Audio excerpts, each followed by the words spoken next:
Hey, welcome everybody to the first show this weekend at the Sebring 12 Hours of Michelin Studio Live. For the people here, the fans that are watching, we're actually also beaming live to Facebook, so tell your friends and they can watch along. Well, this is an epic weekend. It's one of the biggest races in motorsports, and of course there are some drivers that have truly conquered it. And that is Ron Fellows, who is one of the longest serving Corvette factory driver and a former teammate of mine. He's my special guest. Also James Kirkham, who is an old friend with Donut Media, a racing driver, a social media expert, and I thought this was a good match between you. So welcome, guys. Thanks for coming along. Yeah, thank you. Thanks for having me. Thank you. You know, Ron, it's 17 years ago, 18 years ago that you and I took to the Sebring track as teammates for the first time, really the first big year for the Corvette racing team, right? And I think we had high expectations, but relatively low pressure in a way. Do you remember back then? And does your mind go back that far? No. Well, I remember 2000 was our second attempt at winning Sebring, and I was in the Viper the year before trying to beat you, so I took right. that one Well, you off. guys probably beat us. Yeah. This is although it's a 12-hour race versus the other two big ones being 24 hours. This was the toughest one to win, and it took us until the program started in 1999, and we didn't get our first win until like 2002, and we'd won every place else. But it took 4 years to get, 4 attempts to get our first win here. And the crazy thing is, since then, Corvette racing, we won 11 times here. So this is the 12th. They're going for number 12 this weekend.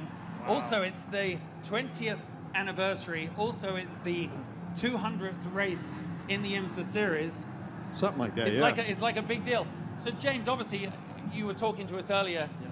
Racing got into your blood. I mean, I know BMW were a big part of putting that here. What's it like for you standing here at Sebring? Also, we're one of the legends, I guess. It's incredible. I've had the fortune of going to a lot of different sports car racings, but I've never had a chance to be at the 12 Hours of Sebring. So I've been here before. This is my first time on race weekend, and looking forward to seeing what it's all about and seeing if the fans are as crazy as everybody says they are. Oh no, they are as crazy as you found out. I'm staying in a motorhome right behind us. Right behind us. At 3:30 this morning, someone went by playing some gangster rap, and I tell you, it was not what anyone wanted to hear. And I heard the whoop of the police come and stop him. But it was much nicer at 8 o'clock when all the IMSA WeatherTech cars finally pulled out onto track. Do you think that what's it for fans? The significance of these epic races? They're like festivals. You know what I mean? It's more like going to Coachella. That's a bigger part of the attraction. Yeah, I mean, you hear what it's like your whole life, and you don't really, and not until you're here on the ground, you really get to feel it. It's the sights and sounds, the things that you remember. It's incredible being here, and yeah. You're going to see a lot when you go out there. Ron, when we, as a driver, every time, as former drivers, every time we hear the cars go out. You're always a driver. We're always a driver. Once a driver, always a driver. Me too. Yeah. They stop paying you at some point when you get old and slow. Yeah, I noticed that too. Every time they go out, this morning especially for that 8 a.m.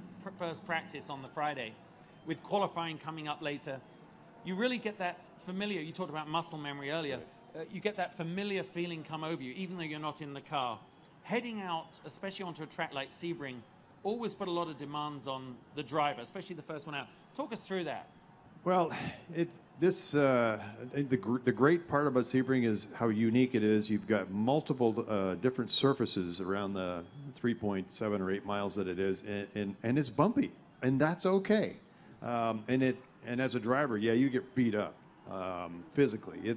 Before the air conditioning system that Corvette developed, and I use that term loosely. It's not like it's going 100. down It's 100 degrees, yes, as opposed to 130. When it got more comfortable in terms of cockpit temperature, the issue is still the physical pounding. Yeah. And I've done, I think, 2.5, nearly 3 stints here once, and man, it was tough. And I was dizzy for an hour just from the pounding. Wow. And it's a tough place, and it's tough on equipment. And as I said earlier, this is the one that took Corvette racing the longest to conquer because of the pounding it takes, the lack of mechanical sympathy the track provides, which is okay. It's okay. They can still hear us. Okay. One of the races had just started. Yeah. Anyway, it's you know, as you get closer to race day, you know, you're less nervous. Yeah. You know, the butterflies are there in all the preparation, you know, and then anticipation. But as you get closer to race day, you know, once you get to Saturday, you know, you're ready to go, aren't yes, you? absolutely ready to go. Yeah. I actually have the dubious distinction of being the only person to get out of the racing Corvette at Le Mans and fall flat on my backside because the heat was just too much, and I got out and I leant back in to do Chris Neifel's belts, stood up and went, fell straight down. Ron actually tried to take my helmet off after. Yeah, it was a long story. I made it out. You were not alone in that race. That was nasty hot. Yeah, they evolved to eventually change the rules to provide, you know, a much more comfortable cockpit for closed cockpit cars. Does that mean I was like literally a crash test dummy in a way? You've always called me a dummy. Yes. You were also very much part of, or obviously here with Michelin, you were very much part of in early 2000s when Corvette racing and indeed the entire Corvette brand switched to Michelin's. And tell us about that first test, because now you can tell us about that first test all these years later. It was actually right here.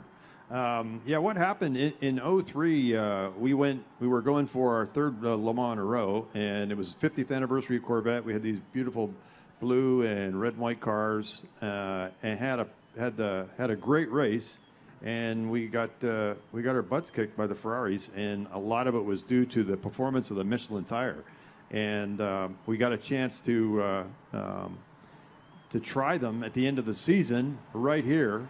And it was over 2 seconds a lap. 2 seconds a lap quicker. Wow. Yeah. It was incredible. And that's why we're on them now. Yeah, it was a no-brainer.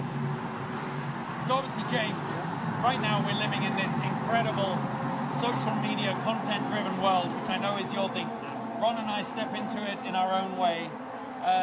What we're doing here this weekend is really connecting the dots between the incredible race cars out there, the GTLM cars, your favorite cars in the world probably, and all the fans' favorite cars, the Porsches. You've got you've got the Ferrari, you've got the Corvette, you've got the Ford, you've got the BMW. Literally the best cars in the world, and they all run on the Michelin race tires. You're going to get a chance a bit later, and I know you've done it before, to drive on the road cars, the road tires that we can see in front of us. PS4S, I mean, best in the world. Yeah, I've heard nothing but good things, and they're the best in the world, and I think they're going to let us try them against other ones and really put them to the test and see what those lap times are. The thing I've heard most about these tires is predictability. So I really look forward to trying those out. What Michelin's doing this weekend with the social media aspect of this and inviting influencers out to experience this event has been really incredible. And to see the way other worlds are brought into this world and see what you guys gotta live. You're living our dreams, and it's incredible. And stoked to be here.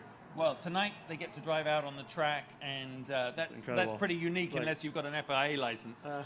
Ron, thanks so much for coming. I know you're an ambassador for the brand, which is another word of saying yes. You're slightly older to race, but we would like you to stay connected to us. Enjoy the weekend. I think Corvettes have a secret sauce here at Sebring. You know how to win this race. Never count them out.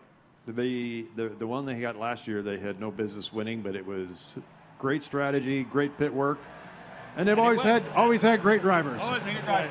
James, thanks so much, mate. That's really good. Thanks for having me. So everyone, this was show 1. We have 7 more shows from the Michelin Studio Live coming up. Keep in touch on Facebook, all social media handles, Michelin USA. James Kirkham is there, Donut Media, Ron Fellows. Thanks for watching. We'll see you later.